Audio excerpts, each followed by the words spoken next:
Okay, first technique in HELIO'S lesson 13. The gun defense pointed at back, gun defense pointed at back.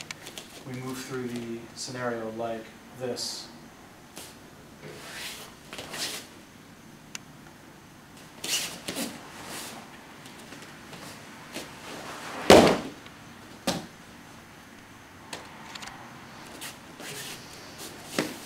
Okay, let's look at what's happening. Obviously, let's just say a few words about defending yourself against a gun in the street. Anytime you're defending yourself against a deadly weapon, pipe, bat, club, gun, knife, always do everything you can to survive, right? Avoid the scenario entirely. If the person has a loaded gun pointed at my back, I would just comply with whatever it is they like. Only move to this defense scenario if you feel, if you're absolutely convinced that you are going to be shot or attempted to be killed, and then you must fight for your life. Of course, at that moment when you decide you don't wait, then you move through the motions and you defend yourself and you isolate the weapon. That should be the main attention, is to isolate the weapon, then to isolate the person who's controlling the weapon, right? So you move through this incrementally. Don't unnecessarily perform a defensive posture and end up getting shot.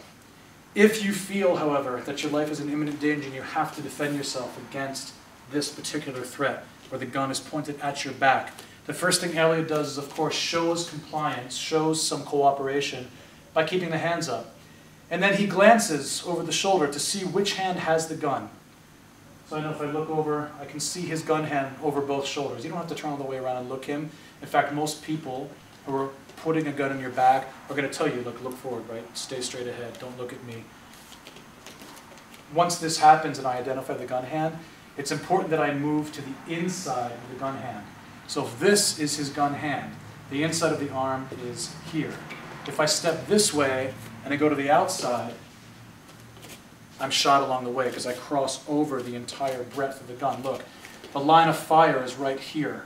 Right here. I'm now crossing all the way over in front of the line of fire, getting shot on the way. What I want to do is cut the line of fire at the shortest angle. So the line of fire is here. The shortest angle to pass through the line of fire is to go to the inside of his arm. So find the gun hand by glancing over the shoulder, and then step to the inside of the arm. One foot stays planted in base, and I pivot in. This rolls the gun to the outside, right? It changes the line of fire from through my back to around my back. Once I step inside, it's very important to isolate the arm. So I'm going to do that at the same time. I'm going to step and reach over, lapping the arm at the same time. So hands up to comply, check for the gun hand, and step pivoting to the inside of the arm while I reach over and hold. Hold the elbow. Lock the elbow down here, so the gun can't be ripped free. Hanging the weight, I'm going to move to the side. The hand goes underneath and I hold the waist and set up the hip throw. Open the door, step inside, 1, 2. Hips lower than his hips. Start to push my hips back. Take it over. As soon as we land, same scenario as earlier, I drop the knee into the stomach. And look, I'm holding the arm the whole time. If I let go here, he pulls it out and he shoots.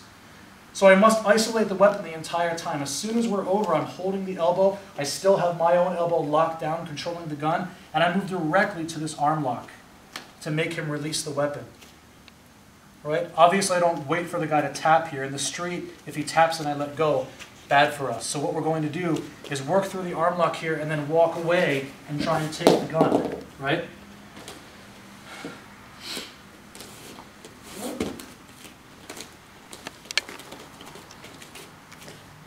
Hands up to comply, check the gun hand, and step to the inside and wrap the arm at the same time. They recommend, Elio recommends, attaching your chest to the opponent to make sure you're close enough and have the whole arm secured. Comply, check for the gun hand, step to the inside, and face him here, and just hang. Hang and lock the elbow down. This hand, now freed, goes under And look how I pull him when I move. I'm hanging the weight here so that his body tilts as I walk to the side. It lets me get underneath him easily and hold the waist. The entire time, though, my main focus is the gun hand. Locking the elbow down, pulling his elbow so he can't come free. Now I step inside for the hip throw. Set the hip throw. Catch him, landed like this. Wrap, finish the arm lock, right?